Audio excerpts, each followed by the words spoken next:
ውሻ በሰፈሩ አንበሳ ነው የምትለዋ ሲፈን አሁንም ቢሆን ወይዘሮ ሞርዜና ተጠራጣሪና መሰሪ እንደሆነች ለሙስጠፋ ነግረዋለች። ታዲያ ሙስጠፋ ምንም መሰሪ ብትሆን እኛን የምትቀድመንም አይመስልም በማለት እንግዲህ ሲፈን እንድታረጋጋ ለማድረግ ሞክሯል። ዲና ሁላችንም ከፎቅ ላይ ተወርውራ ወድቃለች ብለን ያሰብናት፣ ነገር ግን ይሄ ነገር ቅዠትና ህልም ሆኖ ቀርቷል። ወይዘሮ ሞርሲና ያቺ ሜርሲ የተባለችው ከልጇ ላይማ የሆነ ጥቃት ልታደርስ ነው ብላ እንግዲህ በጠረጠረችው መሰረት እንግዲህ ተኝታ በነበረበት ጊዜ ቅዠት ላይ ሆና ያንን ነገር ስታለምም ተመልክተናታል። አምነን በመጨረሻም ከአንቺ ጋር ስሆን ነው ሰላም የሚሰማኝ በማለት እንግዲህ ለወይዘሮ ቤሊን ሁሉንም ነገር ነግሯታል። ታዲያ ቤሊን ይህንን አጋጣሚ በመጠቀም ለምን እናንተ ጥሩ ጊዜዎች የምናሳልፍበት ቦታ አንሄድም በማለት ምርጥ ቦታ እንዲወስዳትም አድርገዋለች። በመጨረሻም እንግዲህ ጀሪ የደበቀችው ትልቁ ሚስጥር ወጥቶባታል። ከሙስጠፋ ጋር የተደበቀ የፍቅር ግንኙነት እንዳላትና እንዲሁም ደግሞ አሁን ላይ ሙስጠፋ የሲፈን እንግዳ ሆኖ ወደዛ ቤት በመምጣቱ ለጀሪ በጣም ከባድ ነገር ሆኖባታል። ስለዚህ ሙስጠፋ አሁን ላይ በጣም ከባድ ችግር ይገጥምበታል። ምንም እንኳን የመጣው ለሲፈን እርዳታና ሲፈንን እያንዳንዱ ነገር ለማገዝ ቢሆንም ነገር ግን አሁን ላይ ጀሪ ከመንገዱ ቁማ ነገሮች ልታበላሽበት ትችላለች። በመጨረሻም እንግዲህ ሜርሲ ከሲፈን ጋር ለመደራደር ወሰናለች።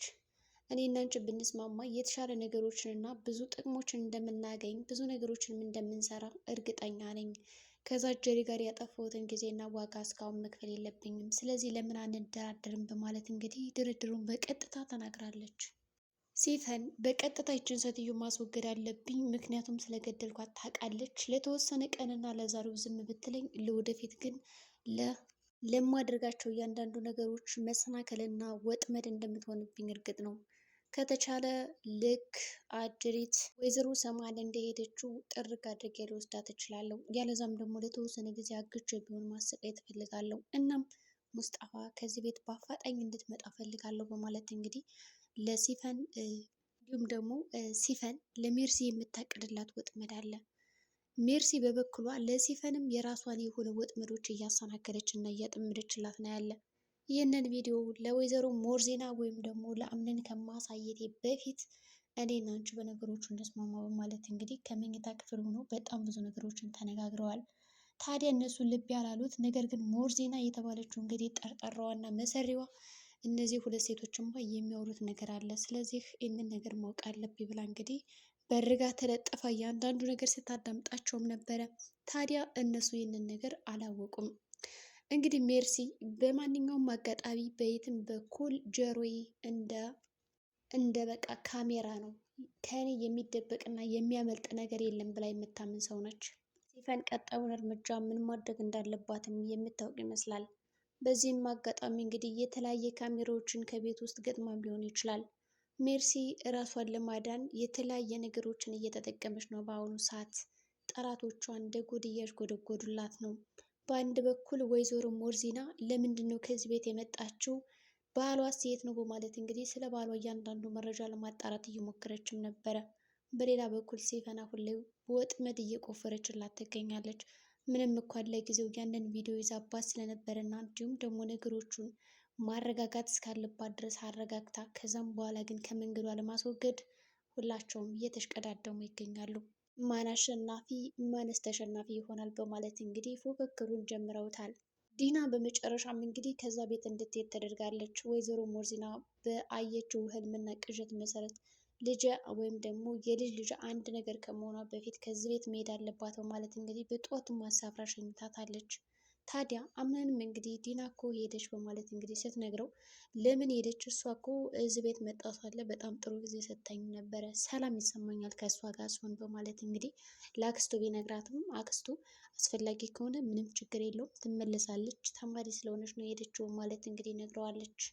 እንግዲህ ጀሪ አብራ ልትጫወት የነበረችው እያንዳንዱ ከዲና ጋር ሲሆንም ዲና እንዲሁም ደግሞ ሜርሲ በጣም እየተቀላለዱም ነበረ። እንግዲህ ቁርስ በሚበሉበት አጋጣሚ በጣም እያሾፉና እየተሿሿፉ ነበር። በዛ ቅስፈት እንግዲህ ሜርሲ ምንድን አደረገችው? እኔ አንቺን አላጫውትም ብላ ላለማስከፋት ያደረገችው ጥረት ነበረ በህፃኑ መካከል። እናም እንግዲህ ለምን ጀሪ አታጫውትሽም የሚል መልእክት ነበር እንግዲህ እየሰጠቻት። ጀሪም እንግዲህ እንደምንም ብላ እሺ ብላለች። ሞርዚና አሁን ላይ ትልቁ ዓላማዋና እቅዷ ከዚያ ቤት ያሉትን ሰዎች እያንዳንዱ መፈተሽ፣ ነገር ግን አምነን እንዳያውቅ ይህን ነገር በሚስጥር ማድረግ ፈልጋለች። ምክንያቱም ለአምነን የሚስትነት ጥያቄ እንዲሁም ደግሞ በሚስትነት እንግዳ ስለመጡ አምነን ይህንን ነገር ካወቀ በጭራሽ ደስ አይለውም ብላ ስላሰበች እንግዲህ በድብቅ ነገሮች ልታከናውን ችላለች። ሆኖም ቃልን እንግዲህ የቅርብ ጓደኛ ነው በማለት እያንዳንዱ ነገሮችን ለማጣራት እየሞከረ ነው። በእርግጥም ወይዘሮ ሞርሲና ቀላል ሰው አይደለችም። ተጠራጣሪና መሰሪ እንዲሁም ደግሞ ላመነችበት ነገር እስከ ጥግ ድረስ የምትሄድ ይመስላል። ነገሮችን እንግዲህ በጥንቃቄ እየመራቻቸው ትገኛለች። ታዲያ ከሴቶቹ መካከል እንግዲህ ከሶስቶች ምን አይነት ሚስጥር ልታገኝባትና ልትይዝባቸው ትችላለች?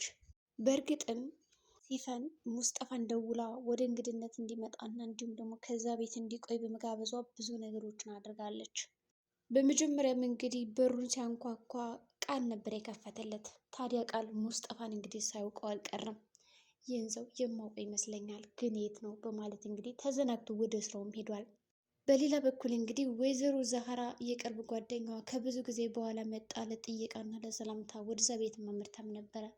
ዛህራ የቤት እኮ ቤተ መንግስት ነው ከዚህ ነው ወይ የምትኖሪ በማለት እንግዲህ ትንሽ ሞቅ ሞቅና እንግዲህ ፈታ ፈታ አድርጋት ወደ ቤቷም ተመልሳለች። ታዲያ ሶሊያና የተባለችው እንግዲህ የዛህራ እንግዳ ስትሆን ማንም ሰው ሳያት እንግዲህ ከጀሪ ውጭ ሌሎቻቸው ሳይተዋውቋት ነበር እዛ ቤት የወጣችው። የመጣችበት ዋነኛ ምክንያትም እንግዲህ ከባሏ ጋር እንዲሁም ደግሞ ተኮራርፋ ስለነበረ ምናልባት እንግዲህ ጥየው ሲሄድ ነገሮቹ ሊቀሉ ስለሚችሉ ከዚህ ቤት በወጣ እየተሻለ ነው በማለት ነበር እንግዲህ ያመጣቻት እና ወደዛ ቤት ፈታ ብላ እንዲሁም ደግሞ ተጫውታ እንድትሄድ። ነገር ግን ዛህራ በብዙ ጊዜ ወሬ እንዲሁም ደግሞ ጨዋታ መካከል እኔ ምልሽ ግን ይህ ባለቤትሽ አሁን እንደው ጥለሽው ስትመጪ ወደዚህ እንደው አንድ ነገር ቢያደርግስ ምናልባትም እኮ ወደ ሌላ ሊሄድ ይችላል ስትላት እንግዲህ ቆም ብላ መተከስ ጀመረች። ታዲያ በዚህ መካከል አይ እኔስ ወደ መጣሁበት ብመለስ ይሻለኛል በማለት እንግዲህ ወዲያውኑ ፈጥናም ነበር ሄደችው። ዛህራ በመምጣቷ ብትደሰትም ግን ደግሞ ተጣርፋ በመሄዷ አንቺም ከመርሲ እኮ ምንም አትሻይም በማለት እንግዲህ ነገሮችን በቀላሉ ልትነግራት ችላለች። በመጨረሻም እንግዲህ ሀምለን እና ቤሊን ደስ የሚል አካባቢ ሄደው እንግዲህ ጥሩ ጊዜ የሚባሉትን ነገሮች በማሳለፍ ላይ ናቸው። አካባቢው ያምራል። ሰላም የሚሰማኝ ከአንቺ ጋር ነው ብሏት ስለነበረ እሱ ከሚወደው አካባቢ እና እንዲሁም ደግሞ የእሱ ምርጫ በሆነው ቦታ ነበር ሄደው ጊዜያቸውን ሲያጣጥሙና ሲያሳልፉ የነበረው። ታዲያ ጀሪ ምን የምታውቀው ነገር የለም። ይህንንም ነገር በሚስጥር ነበር ማድረግ የፈለገው። እንግዲህ እኔ ጥሩ ሚስት ሆነኛለች ብዬ የመረጥኳት ሴት ልታስደስተኛ አልቻለችም። ስለዚህ ለምን ከአንቺ ጋር ጊዜ አላሳልፍም ማለትም ነበር አብረው የወጡት። በሌላ በኩል ሞርዚና ጀሪና ከኔ ጋር መሆን አለብሽ፣ ያች ሜርሲ የምትባለው ከጀርባሽ ሆና ወጥመድ እያጠመደችልሽ ነው። ቀደም ከመኝታ ክፍሏ ሆና እንግዲህ አንቺን እየመከሩ እንዲሁም ደግሞ እንድትወድቅ የሚያደርግ ነገሮችን ለሲፈን ስታማከር ሰምቻለሁ። ስለዚህ ከአምነን ጋር ልታለያይሽ ነው የሚል ሀሳብ እንግዲህ ሰጣታለች። ሲ በጭራሽ ይህን ነገር ልታደርግ አይገባም በማለት እንግዲህ ጉዳዩንም ስትመልስላን ነበረ። ነገር ግን ሞርዚና ከዛ ጋር የሰማችው ስህተት የሆነ ነገር ነው። እነሱ ሌላ ወጥመድ ውስጥ ለመክተት እንዲሁም ደግሞ ሚስጥራዊ ነገራቸውን ለመሸፈን ነው እንጂ ስላምነን አልነበረም ንግግራቸው። ግን ሞርዚና ቀይሳ ነገሩን ሊያፋቶች ነው በማለት ነው እንግዲህ የነገረቻት። በመጨረሻም ጀሪን ሙስጠፋን ታውቀዋለች። ሙስጠፋ ከዛ ቤት በመምጣቱም በጣም ደንግጣለች። በሙስጠፋ እና በጀሪ መካከል ምን ሊኖር ይችላል? በእርግጥ የተረገዘው ልጅ ከሱ መሆን አለበት።